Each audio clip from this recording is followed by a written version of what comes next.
भी पड़ेगा दीजिए ना। चेक करो जी वेपर साइज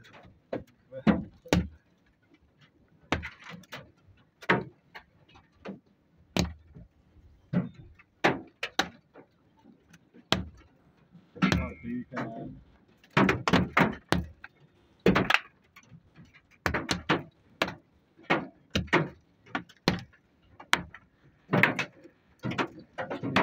इस टाइम पे इन्हू कढ़ना नहीं गड्डी ना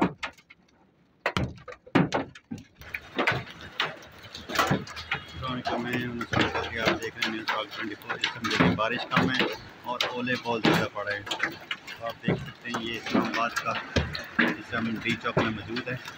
तेज़ बारिश तूफान आ गया।